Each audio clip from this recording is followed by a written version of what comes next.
Buenos días a todos. Es algo común que todo creyente desea que sus oraciones a Dios sean respondidas, absolutamente todas si fuese posible, y en el menor tiempo.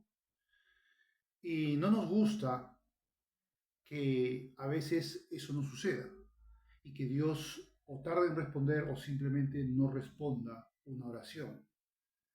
Y eso puede causarnos inquietud, frustración y muchos encontrados sentimientos por la perplejidad ante una negativa de Dios. Ahora, pongámonos a pensar por un momento, ¿qué pasaría si Dios siempre nos contestara todas las oraciones? Absolutamente todas. No fallara nunca. ¿Cómo podría Dios conocer cuál es nuestro amor por Él, cuál es nuestro interés en Él y cuál es la primacía de nuestro corazón para Dios si Él siempre respondiera a nuestras oraciones? ¿Y por qué muchas veces, o algunas veces, perdón, no nos responde? Vamos a ver tres posibilidades, tres cuestiones que muchas veces suceden por esto. Y para empezar, lo primero que tenemos que entender es que Dios no es el chico de los recados. Ese chico que dices, chico, ven, tráeme esto, hazme esto, este favor, etcétera, etcétera. Y el chico sumiso y solícito va a hacernos el favor o hacer cumplir la petición que hayamos pedido. ¿Dios es el chico de los recados? Por supuesto que no. Dios es el Dios todopoderoso, el creador de los cielos y de la tierra. Es un Dios maravilloso, omnipotente, omnipresente, omnisciente. ¿Podemos reducir a Dios a una especie de chico de los recados? Por supuesto que no. Tenemos que entender de que Dios nos responderá y muchas veces incluso nos responde incluso cosas que ni siquiera le hemos pedido a Dios, porque Él en su cuidado para nosotros, en su misericordia, nos concede esas cosas. Sin embargo, hay algunas que no sucede lo mismo y que habiéndole pedido de una manera perseverante, aún así no hay todavía una respuesta. Y hay varios causales. Uno de ellos es el despreciar a Dios como simplemente alguien que va siempre a respondernos. Y claro, a veces Dios también tiene razones por las cuales nos conviene que no nos responda y no nos dé eso que esperamos, porque Él en su conocimiento sabe que no nos conviene por determinadas razones que a veces, la mayoría de las veces, no logramos entender por qué. Es posible que en el futuro de nuestra vida podamos al final entender cuál fue la razón que tuvo Dios o que quizás incluso puede que solamente la entendamos cuando estemos en su presencia. Hasta ese momento puede ser que no entendamos por qué Dios permitió ciertos sufrimientos en nuestra vida y no respondió a ese clamor que teníamos a Él para que nos quitara ese dolor, ese sufrimiento o esa situación adversa. Y vamos a tratar el próximo mensaje sobre este tema con mayor profundidad. ¿Qué sucede cuando sufrimos nosotros los creyentes, no por nuestro pecado o por nuestros errores, sino de una manera totalmente inocente? No es que buscamos, no somos disciplinados por Dios para que suframos eso, pero ¿por qué sucede y qué es lo que va a pasar luego? Eso lo hablaremos no hoy, sino en la próxima.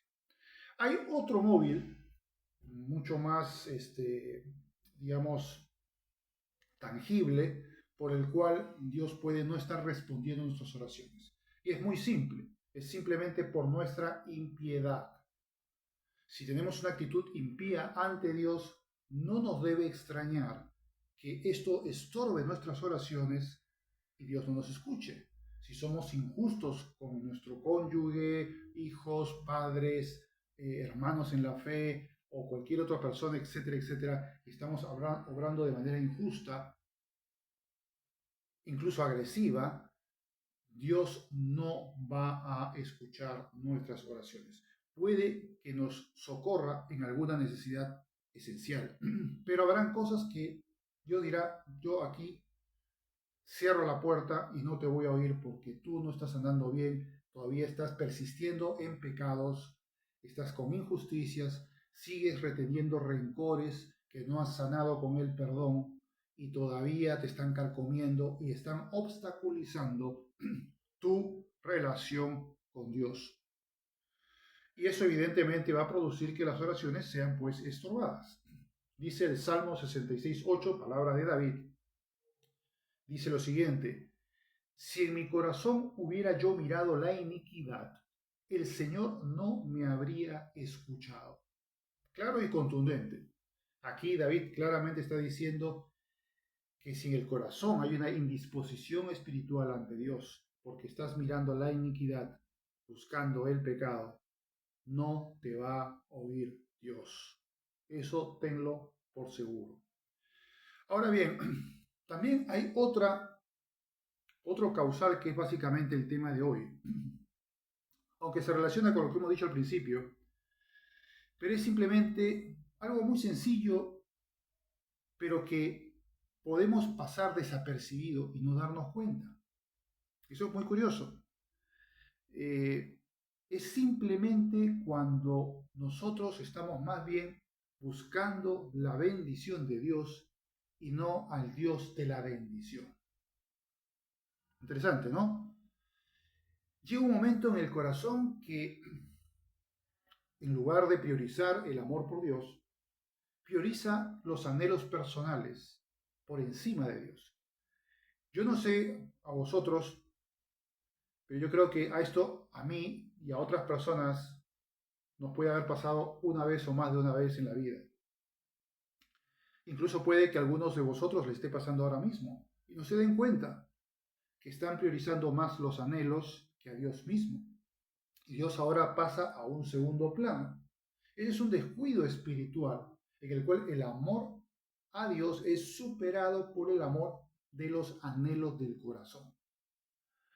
Ahora bien, si ya Dios ya no es nuestro primer amor, entonces muchas veces el creyente no se da cuenta de esto, que ya Dios pasó de lado a un rincón y ahora son los anhelos los que tienen la prioridad y está orando a Dios, pretendiendo tener mucha fe en Dios para que Dios le conceda esos anhelos o esas liberaciones o esos arreglos o esas soluciones, y sin embargo se está olvidando de priorizar en su corazón a Dios. Ese es el gran meollo del asunto. Y esto va a ser un efecto espiritual que, si bien Dios en su misericordia nos va a seguir respondiendo las necesidades fundamentales de nuestra vida, algunas, para poder disciplinarnos y para poder hacernos entender esto, va a retenerlas hasta que entendamos a saber cuáles son las prioridades y ordenemos nuestro corazón para que verdaderamente Dios sea la prioridad número uno y no algo secundario. Eso es una pérdida de enfoque y eso constituye un freno a la oración del creyente. Ahora, el propósito de Dios, ¿cuál es al hacer esto? Es que aprendamos a reconocer este error, que muchas veces no lo reconocemos, se nos pasa desapercibido, y entendamos que tenemos que buscar primero a Dios y su comunión, volcando la primacía de nuestro amor hacia Él. Y luego, por así decirlo, Dios abrirá esas ventanas de los cielos. Ya veremos un pasaje sobre esto. Hay un salmo, el 73, el salmo de Asaf. Es un salmo muy, pero muy interesante. Es un hombre que manifiesta haber sido un hombre muy piadoso ante Dios. Pero sin embargo, él sufre una serie de calamidades y él no logra entender por qué Dios, aún siendo fiel a él, permite que sufra, mientras que los incrédulos se pasean por la tierra con bendiciones y con prosperidad, mientras blasfeman de Dios, pecan contra Dios y hacen iniquidad. Y eso lo perturba a Asaf. Y él dice: duro trabajo fue para mí entender esto hasta que al final encontré el fin de ellos, y se da cuenta que todo esto es una apariencia, que por un tiempo pueden prosperar, pero llegará el momento en que el juicio de Dios caerá sobre estas personas en vida o después de la vida, no importa, pero el juicio de Dios caerá. no quedarán impunes jamás. Y el que ha hecho bien será compensado y será premiado por Dios, aquí y si no aquí, en la vida eterna. Pero sucederá, nada queda fuera de la justicia divina. Pero lo interesante del Salmo de 73 de Asaf es que él llega a encontrar la necesidad de tener la prioridad puesta en Dios, como su primer amor. Veamos qué dice los versos 25 y 26 del Salmo 73. Dice así, son preciosas palabras. ¿A quién tengo yo en los cielos sino a ti? Y acá viene algo interesante. Y fuera de ti, nada deseo en la tierra. No está diciendo que no tenga ningún anhelo personal en la tierra.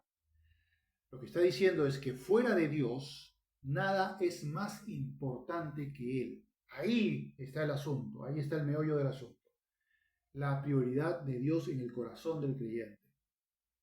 Fuera de ti, fuera de Dios, nada yo deseo en la tierra. Nada es más importante para mí que Dios mismo.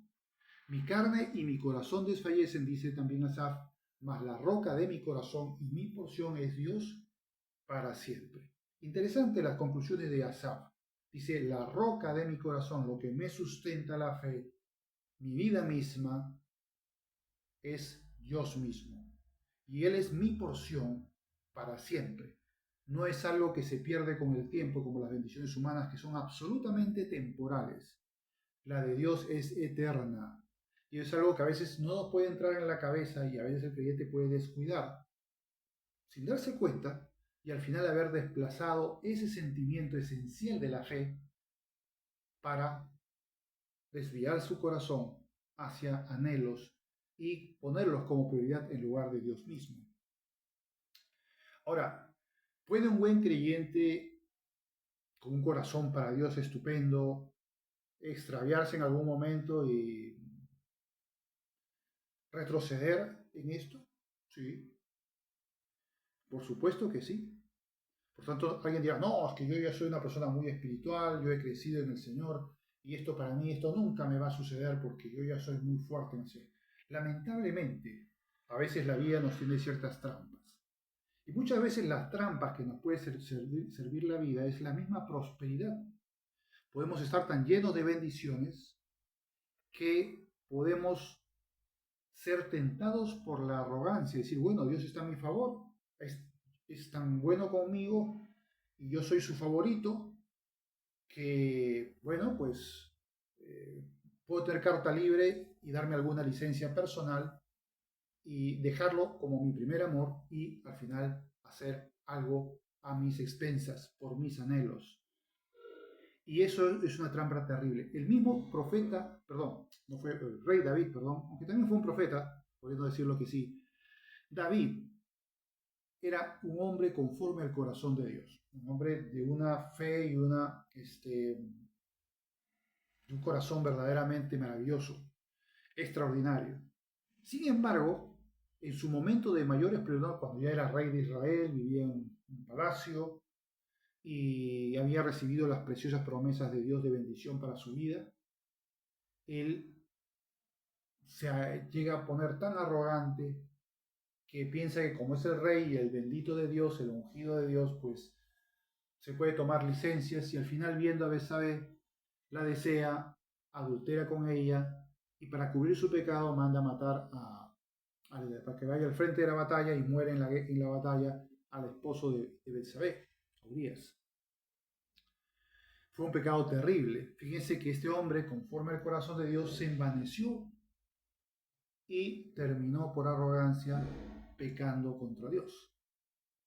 Por eso debemos siempre tener cuidado. Cuidad vuestra salvación con temor y temblor, dice la Escritura. No es para que te descuides y digas, yo ya soy bendecido por Dios, tengo lleno de bendiciones que Dios me ha dado y por lo tanto puedo hacer lo que quiera. No, ten cuidado. Tenemos que cuidado de no caer en eso y seguir siempre priorizando nuestro amor por Dios en todo momento.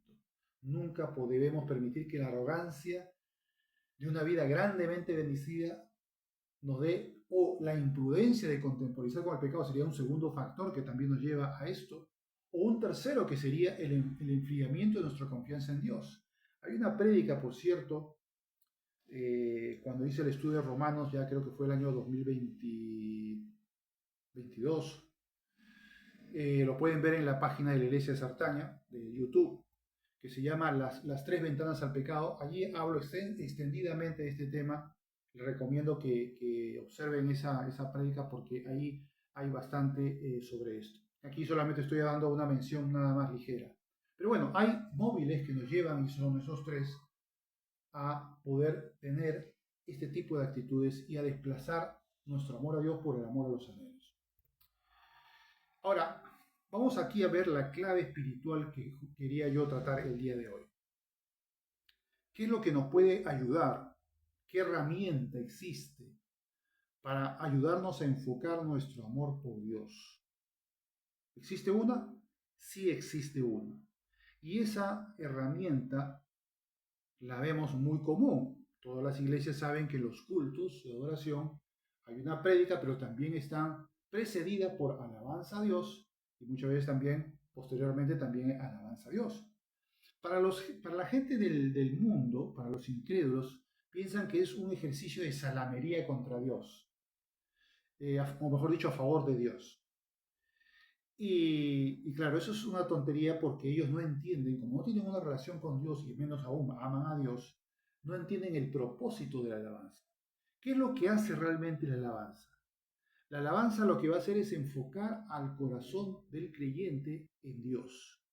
¿Por qué? Porque en ese momento va a hacer que su mirada del corazón vaya hacia Dios para reconocer su grandeza y para darle gracias por la bendición de su presencia en nuestra vida y en segundo lugar, ojo, en segundo lugar, por las bendiciones humanas.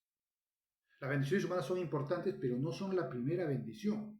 La primera bendición es Dios en nosotros y la salvación que nos ha dado en su Hijo Jesucristo al morir en la cruz por nosotros.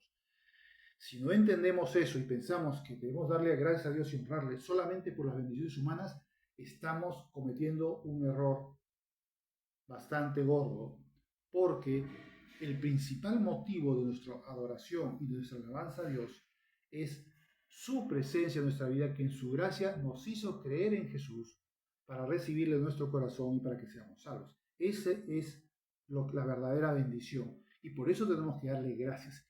Y al darle gracias, una forma de ello es la alabanza.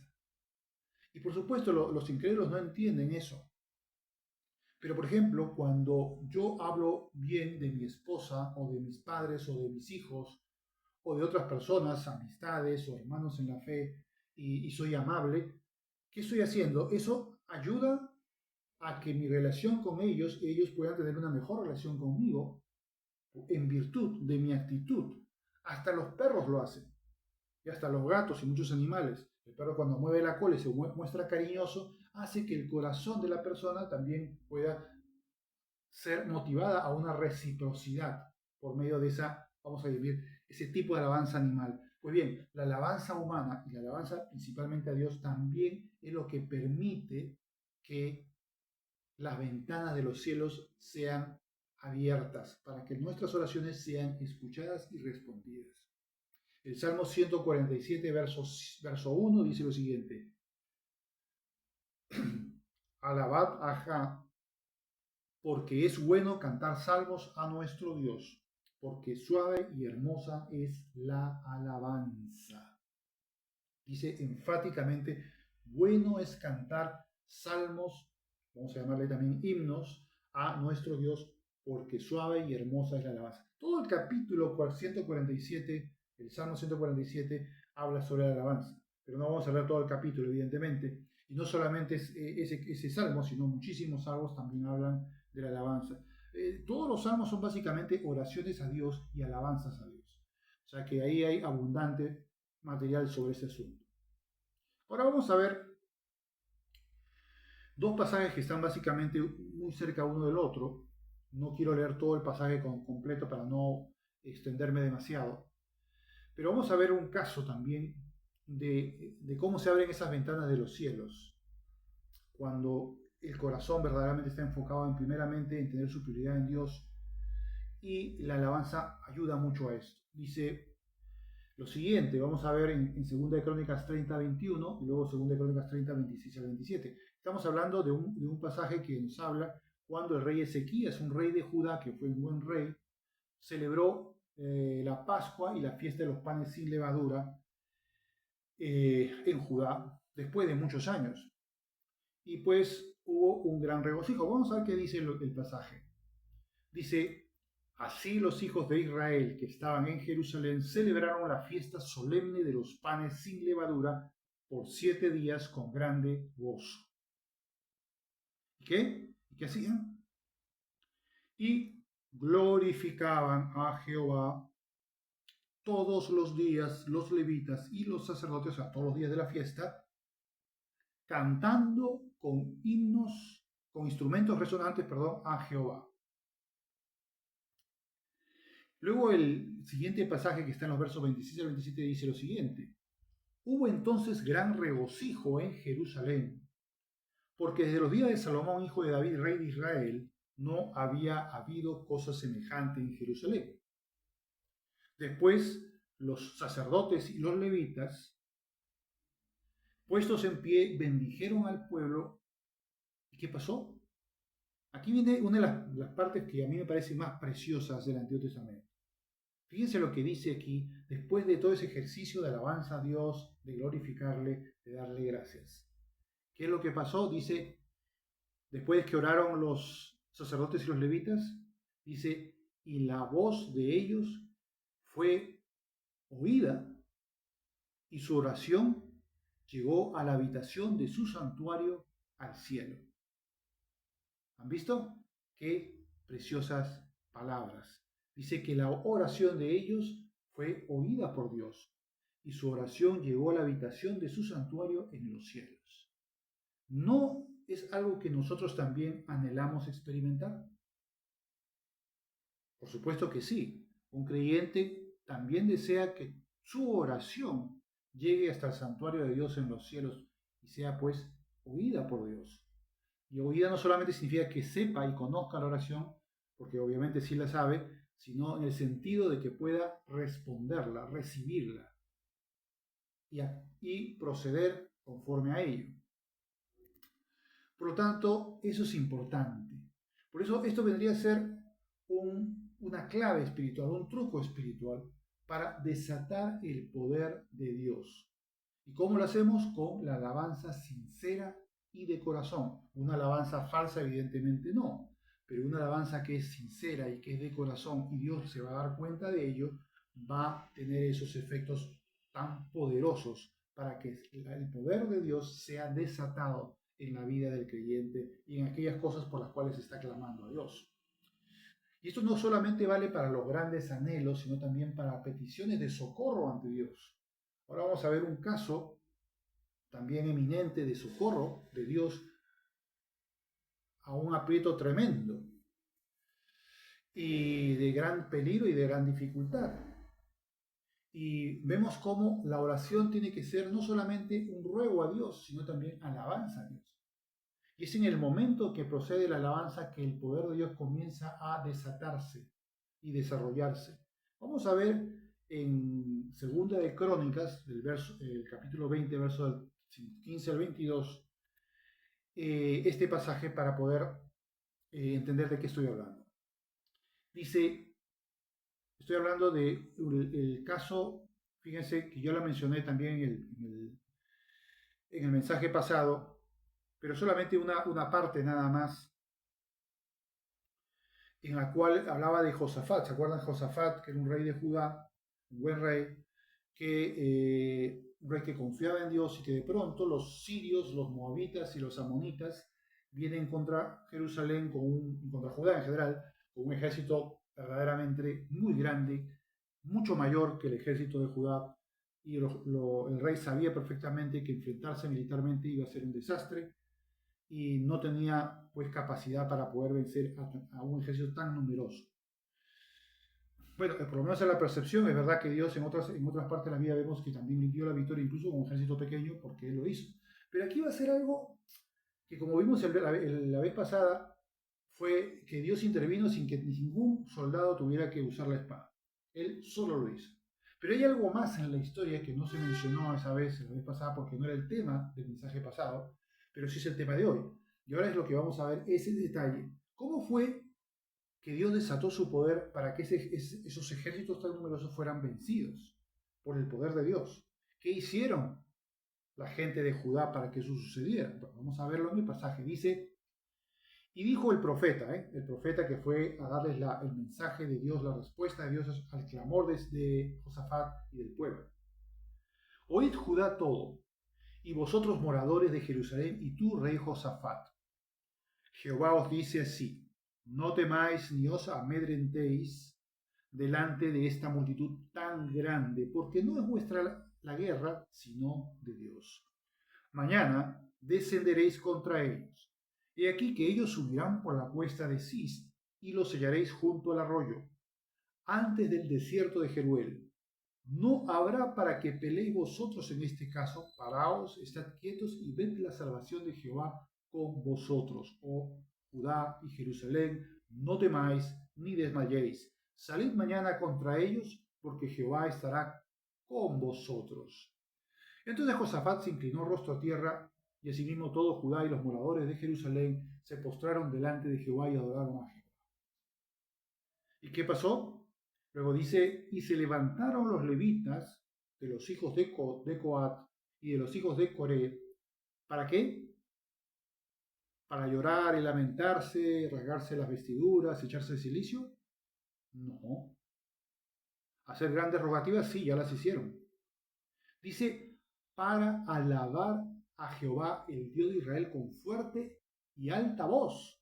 O sea, no está hablando de una alabanza a voz pequeña, a voz baja, sino en voz alta, una alabanza intensa, de corazón, sentida. Comenzaron a alabar de una manera fuerte. Luego dice, y cuando se levantaron por la mañana, salieron al desierto de Tecoa, y mientras ellos salían, Josafat, estando en pie, dijo, oídme Judá y moradores de Jerusalén, creed en Jehová vuestro Dios, y estaréis seguros. Creed en sus profetas, y seréis prosperados. Y habido consejo con el pueblo, puso algunos que cantasen y alabasen a Jehová, vestidos de ornamentos sagrados mientras salía la gente armada, y que dijesen, glorificad a Jehová, porque su misericordia es para siempre. O sea, está diciendo, sacaron al ejército, sí, pero también a los sacerdotes y levitas para que oraran y alabaran a Dios. Y básicamente lo que están haciendo es alabar a Dios mediante cánticos y alabanzas propias, sin necesidad de cantar, pero alababan a Dios. ¿Y qué pasó? Fíjese, aquí viene el detalle del pasaje que estoy aquí mencionando. Dice el verso 21. Y cuando comenzaron a entonar cantos de alabanza, escuchen bien, cuando comenzaron a cantar cantos de alabanza, Jehová puso contra los hijos de Amón, de Moab y del monte de Seir las emboscadas de ellos mismos que venían contra Judá, y se mataron los unos a los otros. Ahí vemos pues cómo el poder de Dios se desató por la alabanza de Israel. Estaban pasando un gran aprieto, pero no solo oraron y rogaron a Dios, sino que también se dieron tiempo para alabar a Dios. Y en esa alabanza es que el obrar de Dios comenzó a desatarse. Por eso, cuando Jesús enseña el Padre Nuestro, también nos enseña en las primeras palabras que son básicamente alabanza a Dios. Por lo tanto, la alabanza es importantísima. Los creyentes sabemos, no los incrédulos evidentemente, pero nosotros sí sabemos que esto es muy importante para enfocar nuestro corazón, para expresar nuestra gratitud y nuestro gozo por la presencia de Dios en nuestro corazón, que nos da la salvación a través de Cristo. Y por lo tanto, esa es la bendición más grande que tenemos, Dios mismo. Lo demás que tenemos en nuestra vida es lo secundario. No le echemos mucho hierro al asunto, no le echemos mucha importancia, porque podemos perder el enfoque y al final amar más esas bendiciones que a Dios. Cuidado, eso es algo que debemos evitar. Fíjense lo que dice el Salmo 22, verso 3, en relación a las alabanzas. Dice, pero tú eres santo, tú que habitas entre las alabanzas de Israel. Es decir, que Dios está presente en los corazones de aquellos que le alaban. Ese enfoque a Dios hace que Dios sea presente y esas ventanas de los cielos sean abiertas.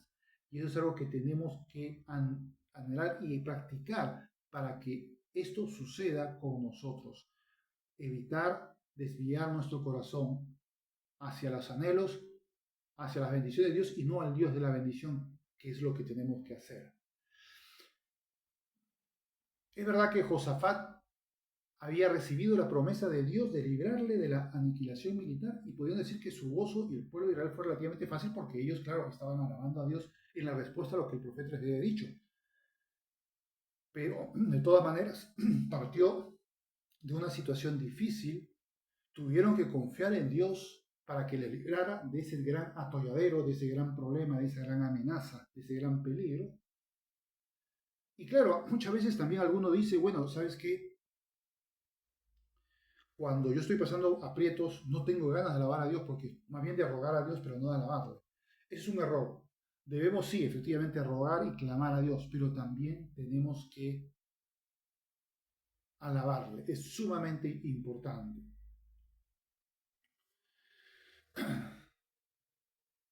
Ahora, esto, como hemos visto antes, tiene por implicancia el ejercicio de la alabanza que practicamos en las iglesias, en los cultos de oración. Allí vamos a efectivamente a usar la alabanza para poder hacer de que nuestra mirada a Dios sea más poderosa y de esa manera pues vamos a hacer que nuestra disposición a oír su palabra sea la mejor. Eso es muy importante. Pero lo que quiero aquí explicar es que la alabanza en la iglesia es importante. Pero también me estoy refiriendo, y esto ya para ir terminando, esto es importante, que la alabanza no solamente debe ser practicada en el culto, en la iglesia. Por supuesto que eso es bueno, y para eso está la alabanza en la iglesia. Pero estamos hablando también de que tú alabes junto con tu oración y en cualquier otro momento del día. Y claro, las alabanzas pueden ser de muy distinto tipo.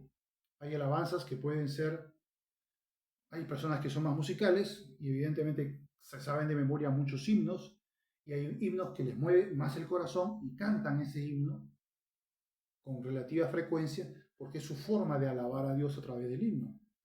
Otro no es tan musical, se inventará pues una musicalización a una alabanza que hace a Dios. Y puede que un tercero, menos musical aún, pues simplemente dé frases de alabanza a Dios. No importa cuál sea la alabanza que tú elijas, lo importante es que la alabanza esté instalada también como una práctica diaria que debes observar continuamente.